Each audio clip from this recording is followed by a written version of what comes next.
Eldoria was a kingdom suffocating.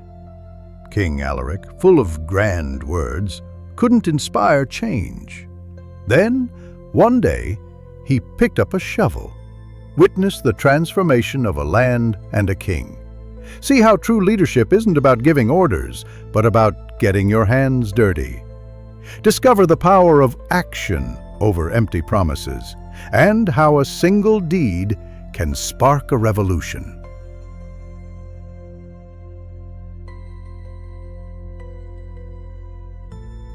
The kingdom of Eldoria was a land drowning in neglect. Muddy roads webbed through the countryside, and vital irrigation canals lay choked with silt, mirroring the stagnation in the hearts of its people. They whispered of better days, but their words were swallowed by the dust of despair, clinging to their fields like a shroud. King Alaric, newly ascended to the throne, possessed a noble heart, but lacked the seasoned judgment of his predecessors. He was a man of grand declarations and visionary speeches, believing his words alone could cultivate change in the withered lands. Every morning, he addressed his people with promises of a resplendent future, his voice echoing with youthful fervor. "Prosperity awaits us," he would proclaim, his voice filled with unwavering confidence. "Eldoria shall flourish like never before."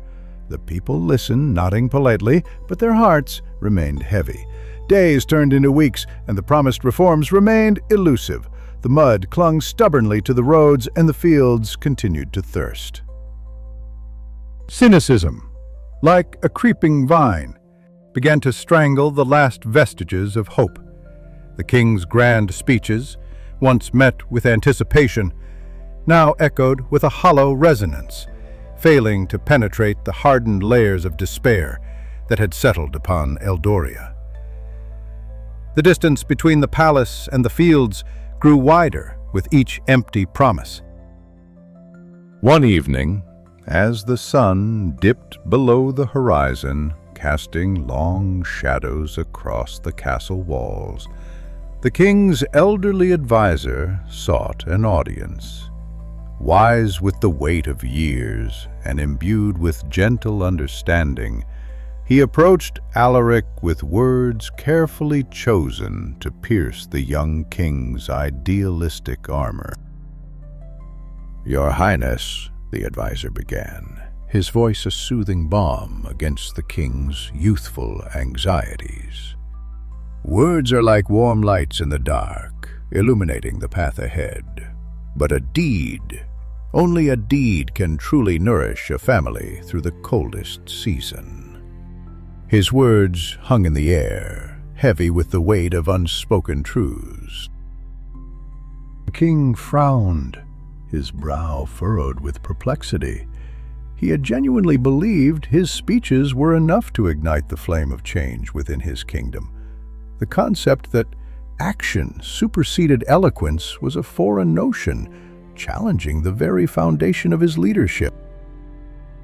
Yet the advisor's words lingered in his mind long after the evening shadows had deepened into night, planting themselves like seeds in fertile ground, waiting for the dawn to coax them into life. The king tossed and turned, wrestling with the uncomfortable truth that lay beneath the surface of his grand pronouncements. As the first rays of dawn pierced through the darkness, King Alaric rose, not to don his silken robes and golden adornments, but to embrace a simpler attire. He chose clothes of unpretentious utility, clothes that would not betray the labor he was about to undertake. A quiet revolution stirred within his heart. Silently, he retrieved a shovel, a relic passed down through generations of royal gardeners, its wooden handle worn smooth by countless hands. It was a tool of the earth, a symbol of honest labor, and with it he ventured out into the awakening kingdom. He made his way, to the most neglected canal, the one that starved the surrounding fields of life-giving water. Its banks were choked with hardened mud, a testament to years of apathy and deferred maintenance. He stood there, resolute, ready to confront the physical manifestation of his kingdom's neglect. Without hesitation, King Alaric plunged the shovel into the hardened mud. The initial resistance was formidable, the earth unyielding. But he persisted, his muscles straining with each scoop. He was not a king giving orders, but a man performing labor, his action speaking louder than any decree. A few scoops more, and a trickle of water began to emerge. It was a small, insignificant stream, but it carried the promise of life, a symbol of the change that was slowly but surely taking root in Eldoria. The king paused, his breath catching in his throat as he witnessed the first tangible result of his actions. Word of the king's unexpected labor spread quickly through the village like wildfire. The sight of their monarch, sleeves rolled up and hands soiled with mud, ignited a spark of disbelief and nascent hope within the hearts of the weary populace. A change was coming, they sensed, not from the throne, but from the soil itself.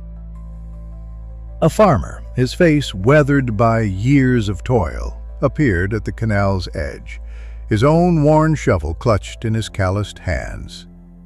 "If the king can do this," he declared with a newfound resolve, "so can I." His words were a catalyst, breaking the dam of apathy that had held the village captive for so long. Then, a blacksmith, abandoning his forge, arrived with a shovel forged from his own iron. The clang of his hammer was replaced by the rhythmic thud of shovels against the earth, a new symphony of labor echoing through the valley. Slowly, the entire village coalesced around the canal, united by a common purpose. Men, women, and children, all digging and clearing, their individual efforts blending into a collective surge of energy. The spirit of Eldoria was being rekindled, one shovelful at a time. The energy was contagious. Each stroke of the shovel a hopeful beat, joining the rhythm of change. Laughter and chatter filled the air, replacing the whispers of frustration and despair. The canal was becoming a symbol of their renewed commitment to one another and to their land. By day's end, the canal flowed freely once more, its waters glistening under the setting sun. Fields that had been parched and barren now shimmered with the promise of life, reflecting the hope that had been rekindled in the hearts of the villagers. The people cheered, not for grand speeches or empty promises, but for tangible action, for the king who had stepped down from his throne to work alongside them. Their cheers were a symphony of gratitude and renewed faith, echoing through the valley. King Alaric understood. At last, leadership was not a matter of loud pronouncements or lofty ideals, but of quiet hands that build together with the people. True power lay not in the throne, but in the shared effort, the collective will to shape a better future. From that day on, no grand speech was needed to inspire the kingdom's growth. The king and his people rebuilt their land, not with promises, but with shared effort and patient work. Each day, they toiled together, transforming Eldoria into a testament to the power of collective action. Prosperity was born, not from lofty pronouncements, but from deeds that nourished every family through every season. The granaries were full, the markets bustled with activity, and the laughter of children echoed through the streets once more. Eldoria had been reborn. The muddy roads faded into distant memory, replaced by paved pathways that connected the villages and facilitated trade. The irrigation canals flowed freely, nourishing the fields and ensuring a bountiful harvest. Eldoria was flourishing.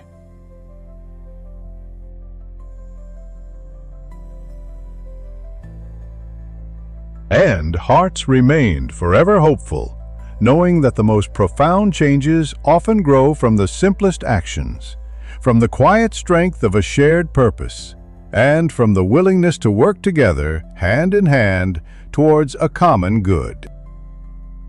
The tale of King Alaric and the shovel became a legend whispered through the generations, a reminder that true leadership lies not in commanding from afar, but in working alongside, in sharing the burden and the triumph, in building a better world together. And so, Eldoria thrived, not because of a king's decree, but because of a kingdom's collective heart, a shovel's humble labor, and the unwavering belief that even the smallest action can sow the seeds of extraordinary change. The end.